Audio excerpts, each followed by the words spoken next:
Breaking news this hour as President-elect Trump has just announced that starting on day one of his administration, he'll charge Mexico and Canada a 25% tax for all products coming into the United States. Canada's premiers and the Prime Minister say they are prepared to take strong measures to counter major tariff threats from the U.S.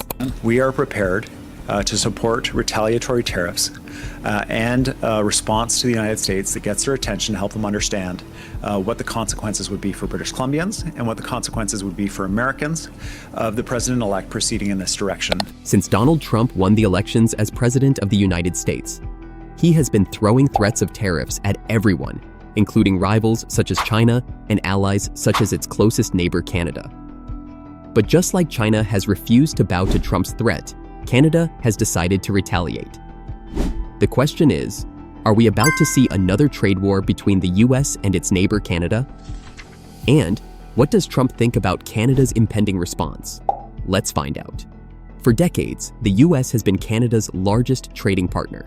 Canada is the top export destination for 36 US states, and nearly $3.6 billion Canadian dollars worth of goods and services cross the border each day. More than 70% of Canada's exports go to the United States, which is larger than the next 10 trading partners added together. About 60% of US crude oil imports are from Canada, and 85% of US electricity imports are from Canada. Canada is also the largest foreign supplier of steel, aluminum, and uranium to the US, and has 34 critical minerals and metals that the Pentagon is eager for and investing in for national security. This situation has made Canada overly dependent on the US and also one of the most trade-dependent countries in the world.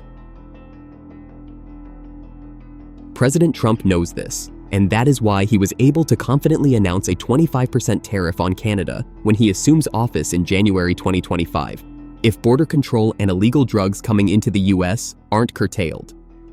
Now, when Trump first made this announcement, Canada's Prime Minister, Justin Trudeau, felt that the best approach was to negotiate with Trump. Already, Justin has been facing intense pressure back at home as many Canadians have become frustrated with political scandals, reneged promises, and the economy, among other issues. So, adding a 25% tariff to everything which would increase the cost of things needed to be avoided. So, Justin set up a meeting with Trump to discuss negotiations.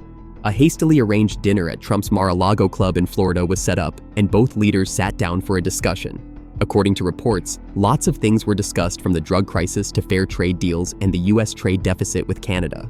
The US president-elect even stated later on that the Prime Minister had made a commitment to work with us to end this terrible devastation of American families from fentanyl from China, reaching the United States through its neighbors. However, Trudeau left that meeting without any assurances that Trump would back away from threatened tariffs on all products from Canada. Trump himself called the talks productive, but signaled no retreat from a pledge that Canada says unfairly lumps it in with Mexico over the flow of drugs and migrants into the United States. In other words, the meeting was a spectacular failure. But that's not even the worst part. Recently, new details about the meeting between Justin and Trudeau emerged and revealed how Trump mocked Canada and trolled Prime Minister Justin Trudeau.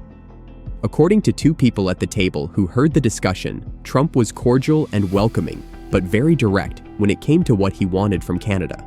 Paraphrasing the discussion, Trump told Trudeau that Canada has failed the US border by allowing large amounts of drugs and people across the border, including illegal immigrants from over 70 different countries. Trump then dived into an animated discussion on the US trade deficit with Canada, which is estimated to be about $100 billion.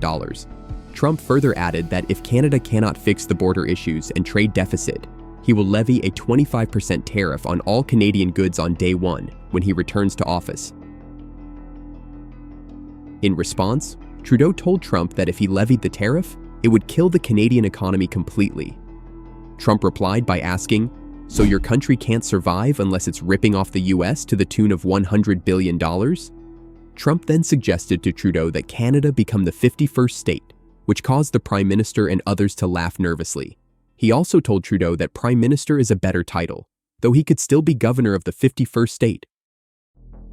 Although the exchange got some laughs, There is no doubt that the Canadian Prime Minister was not happy about the way Trump mocked his country. But it is not just him.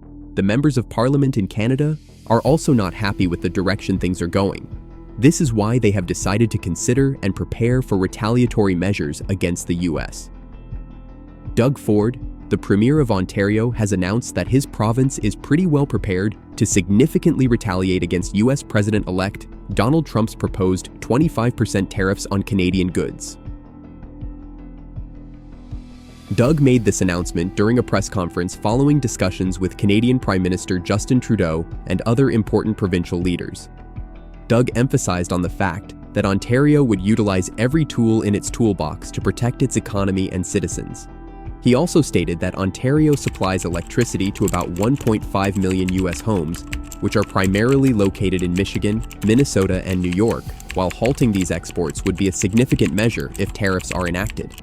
However, Doug highlighted his desire to avoid conflict with the US, but asserted that the actions from the province would really be a last resort. He went on to criticize the tariffs and noted that they would ultimately be paid by US consumers. He also added that the tariffs would be a disaster that would hurt the US stock market. In another interview, Doug noted that he is extremely worried about Trump's plan to launch a mass deportation of millions of undocumented people.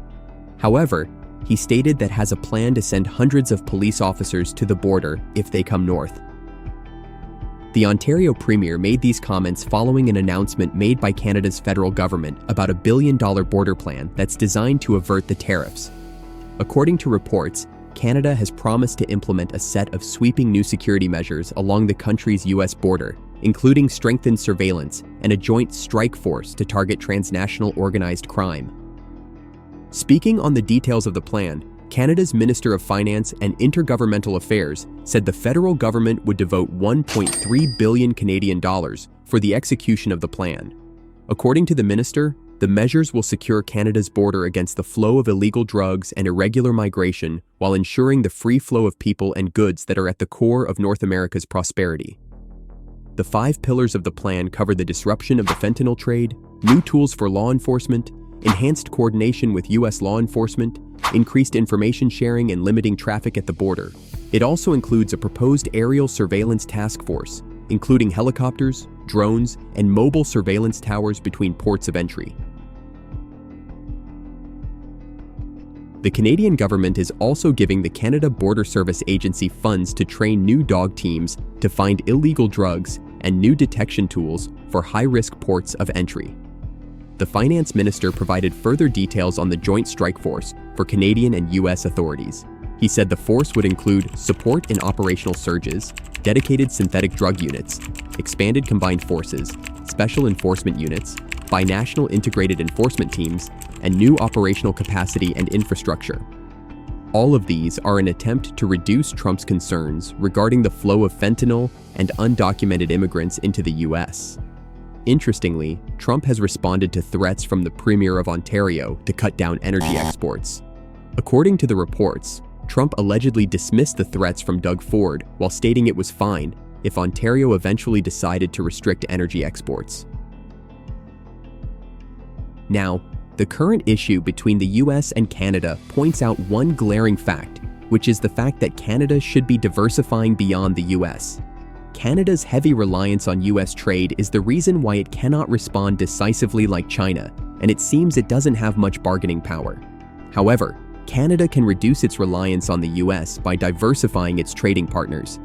Establishing stronger ties with emerging economies and expanding exports to alternative markets would strengthen Canada's bargaining position with the US. Canada can do this by pursuing deeper engagement with other global markets. As a member of the Comprehensive and Progressive Agreement for Trans-Pacific Partnership, Canada can expand trade with countries like Australia, Brunei, Chile, Japan, Malaysia, Mexico, New Zealand, Peru, Singapore, and Vietnam. It's the same thing that Mexico has done. Between 2016 and 2023, bilateral trade between Mexico and China grew from $42.6 billion to $100.22 billion. Trade volumes have more than doubled, with growth on a yearly basis. So, Canada can follow the same step by establishing trade agreements with other economies beyond the US. Such agreements would grant Canadian exporters market access in other countries while opening up Canada to imports from these nations. This approach not only diversifies trade partnerships, but also has the potential to lower inflation by introducing cheaper imports.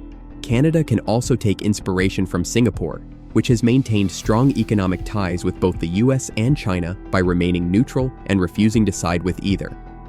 As trade tensions escalate between the US and China, Canada has an opportunity to position itself as a similar peacemaker. In addition to this, forming trade ties with other emerging economies like China and Association of Southeast Asian Nations, ASEAN, presents tremendous opportunities for Canada and its long-term export growth. Members of ASEAN include Brunei, Burma, Cambodia, Indonesia, Laos, Malaysia, Philippines, Singapore, Thailand, and Vietnam. Collectively, ASEAN nations have a market with GDP of more than $4 trillion and a population of 647 million people, making them among the fastest-growing economies in the world. There is no doubt that much of the Western world is trending toward deglobalization and economic decoupling.